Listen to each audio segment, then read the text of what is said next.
They want their kids to keep worshipping them, yeah, and keep saying, yes, daddy, yes, mom, thank you. Okay, you have slapped me once, mom, can you slap me again? Daddy, I'm your punch bag. So this is how, these narcissists want their kids to be. Yeah. Hello everyone. I hope everyone is doing good and taking good care of themselves. So today I'm going to talk about the scapegoat, the golden child, and the invisible child. And before I get going, I would request you all to like, share, subscribe the channel, hit the notification bell so you guys are updated whenever we put out a new content. So as we know that narcissists are selfish, self-centered, mean people, and they lack empathy. They have zero tolerance towards criticism. They really can't go deep. They really can't self-reflect.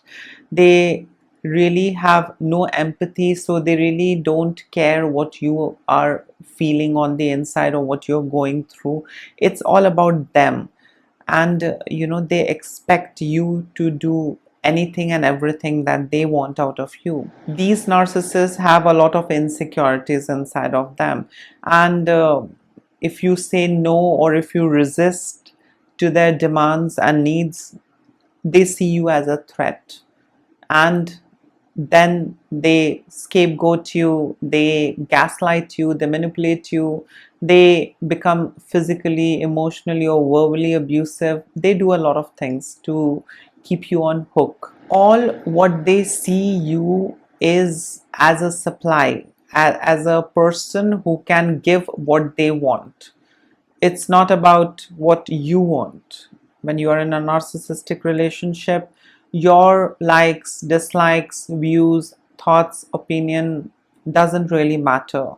Yeah, it's all about the narcissist, what they want out of you. And if you're unable to provide that, or if you say no, if you resist, you know what comes your way. So life as it is very difficult. So today we are going to talk about the different roles that we see amongst the children who are raised in narcissistic families, who have narcissistic parents. And the first one is the scapegoat. Now the scapegoat is the child who is like a punch bag, who is like an emotional toilet, who is like a doormat for the narcissistic parent. These kids are blamed for the things which they have not done in the first place.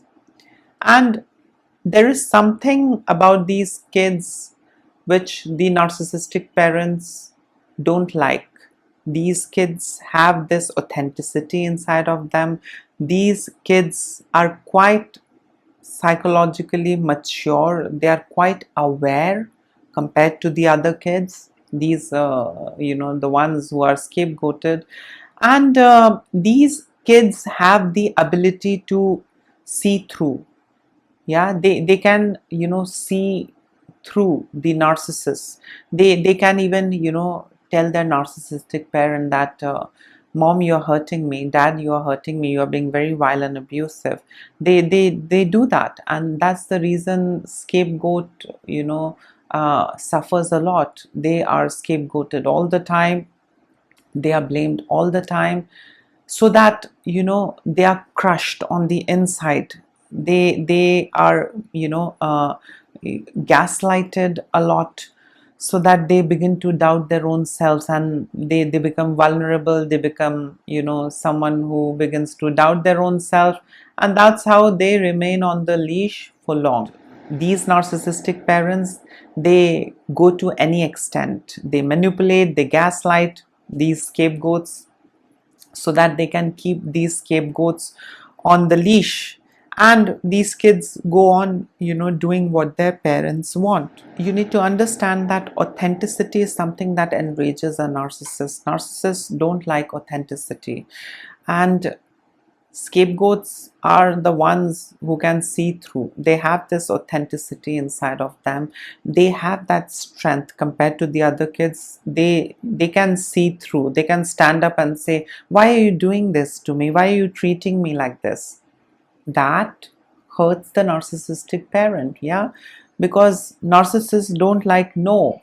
Narcissists can't tolerate you telling them no on their face. That hurts them. That hurts their fragile sense of self that they have built because of their insecurities.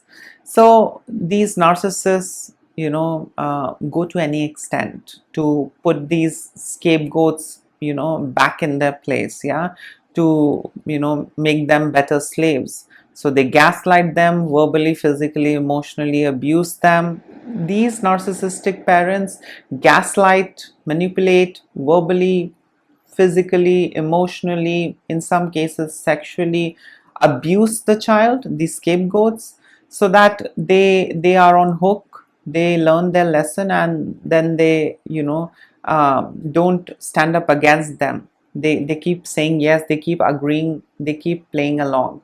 Yeah, so these scapegoats are the ones who suffer a lot, let me tell you. And these scapegoats are not that much remembered. In family, they are, labeled as the difficult kid, someone who might bring a bad name, someone who's been difficult to be with, someone who is absolutely, reckless and, bad and evil. So this is how scapegoats are treated. Yeah, so these scapegoats are good kids on the inside. They have a lot of ability, they have a lot of strength, and they can see through that there is something wrong with my parent. And that is something that really hurts the narcissistic parent. Yeah, they don't want their kids to, come up to them and tell them that mom, you're hurting me, mom, you are being bad, mom and dad, you're being toxic. They don't like that. They want their kids to keep worshiping them, yeah, and keep saying yes daddy, yes mom, thank you. Okay, you have slapped me once, mom, can you slap me again? Daddy, I'm your punch bag. So this is how, these narcissists want their kids to be. Yeah, uh, as a loyal servant, yeah, as a doormat that is ready, throughout. Yeah, so whenever they want, they can come and dump, they can do whatever they want with the kids, and that's it. So, you need to understand that relationships are very instrumental and transactional for these narcissists. And narcissistic parents are not like healthy parent who let their kid, grow and evolve in a healthy environment, yeah, who support their kids views and opinions, who, nurture their kids, thoughts and ideas. Things are very different when you have a narcissistic parent. So the scapegoats are the ones who suffer a lot. In some cases, they are abandoned, and in some cases, the scapegoats are there, but they have a tag of being the rebellious child, the difficult child, the most evil child. Yeah, so those are the labels that is given to them. And no matter what these kids do, they are never good enough. And why they are never good enough? Because they had threatened their narcissistic parents by being authentic, by calling out their bad behavior. Yeah, so the insecurity kicked in, and the narcissist realized that, okay, this is my child, but I need to keep him on leash, otherwise he is going to do a lot of things. Yeah, so scapegoats are like a threat to the narcissistic parents, these kids, and that's how they are put into this role of being the scapegoat. They are normal, usual, healthy kids, and they can see through, and that's the problem. That's what makes them the scapegoat and narcissistic family. The next type is the golden child. They are good in studies, they might be good looking, they are good in art or sports or whatever the narcissistic parent wants out of them. These kids are good in that. Yeah, and they bring in a lot of name and glory. They are someone who brings in a lot of good name. Yeah, at least that's how these narcissistic parents look at these kids. And these kids are, given a 5-star treatment. These kids are treated like VVIPs. Yeah, and they get all that attention and admiration from the parent because they are able to supply the parent with what they want. Yeah, whatever the narcissistic parent wants, they are able to, give them. And if they are studious, or if they are good looking, or if they are very excellent in sports, the narcissists feel good about it. Okay, I couldn't do it, but look at my child, he's able to do it. And this golden child becomes the favorite of the narcissistic parents. They are given all that royal and special treatment. They get all that attention, admiration, good, gifts, everything. They are treated in a special way. So all that attention, love, admiration, special treatment, in a way makes, these golden children a kind of a nascent version of narcissists themselves. Yeah, in some cases these kids grow up to be narcissists themselves. And it's because of this excessive attention, over admiration, all that special treatment, and giving them all that praise and everything, and having this biased treatment. One child is like a scapegoat, but the other one is doing everything that you want out of them, so they get all that special treatment. So this is not healthy. And these golden children, in some cases I have seen that they grow up to be narcissists as well. And now the third type is the invisible child. These invisible children are the ones who experience the most neglect. Yes, they are neglected. They are made to feel as if they were not needed in the first place. They are made to feel as if they are worthless. They are like a burden. They are like an extra baggage. And God knows what we need to do with them. Yeah, so that is how these invisible children are treated. And they are not given that royal treatment. They are not given that privileged treatment. They are just treated as if they are there like a furniture. These invisible children are talented on the inside. These invisible children have a lot of potential on the inside, but it is not nurtured and nourished. Yeah, maybe because they are not the way how the parent wants them to be. Maybe they are not good in studies, but they might be good in something else. But that's not what the parent wants, the narcissistic parent wants. They want them to be good in a specific, subject, in a specific, category. And things can be different. Every child is different and unique. Not everyone is good in studies. Not everyone is excellent in sports. Not every child is beautiful. Yeah, everyone is unique and good in their own ways. But these narcissistic parents are a little bit messed up in their head, and they treat their children in a lot of horrible ways. And when the children is the way how they want, they'll treat them as if they are VVIPs. But when the children calls out their bad behavior, then that becomes the scapegoat. Or if the children is not that good looking, or not good in studies, or not bringing in that glory and name to the family, then the children automatically becomes the invisible child, someone who's not wanted, someone who's just like a baggage and burden in the family. So I know it's quite disturbing, to hear all of this, but that's how things are. That's how narcissists are.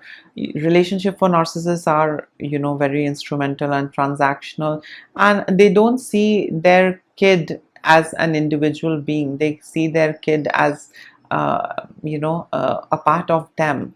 Yeah, so if the kid is a little disabled, or if the kid is not what the parent wanted, I mean these narcissistic parent wanted, they treat their kid in a very bad way. They don't treat their kid equally. Yeah, so that is how things are with these narcissists. If it's according to them, or if it's someone whom they like, they're going to give all that love and attention and admiration. But if it's someone whom they don't like, or if it's not their way, or if it's not the way how they want it, they don't love them, they don't care for them. So it's very miserable. And I mean, to tell you, I was the one who was the scapegoat in the family. And I used to call out the abusive behavior of my father, and because of that I was labeled as the difficult child, the rotten one, the bad one, the one who's going to bring bad name to the family, the one who is going to spoil the family name, and blah blah blah blah blah. But that is how I could see through that. They treated me miserably, and I used to tell them that I'm not feeling good, you're putting a lot of pressure, you're treating me miserably. And that is not what they can stand, that is not what they can tolerate. Yeah, it hurts them. It's almost like a slap on their face when you tell them that you're being abusive, you are hurting me. They don't like that. Yeah, they want you to endure it. And maybe after some time they can give you a tiny bit of a crumb of validation, or you had been a little better than before, and then you're going to keep on doing more and more and more. And the day never comes, when you get the entire loaf of bread, when you get the entire bakery, when you get the entire oven. You never get that. So they are going to keep on throwing that crumb, so that you remain on hook. And as kids, I did suffer as a scapegoat. And that's how things are. That's how toxic, dysfunctional, and vile narcissistic families are. It's real mess. It's real chaos. It's like a psychological apocalypse that goes on and on and on inside your head. Yeah, you know that it's your parent, but it's all a mess. And you still have to be with them, you still have to do what they want you to do. You are not allowed to do what you want to do. You are not even allowed to say what you want to say. Yeah, so it's quite one way when you are in a narcissistic family, or when you have narcissistic parents. And yes, so this was all about the different roles, the scapegoat, the golden child, the invisible child. And do let me know which child were you. Do comment below. And yes, don't ignore the red flags. Take care of yourself. Lots of love and blessings to all of you. And let's work together. Let's help each other heal.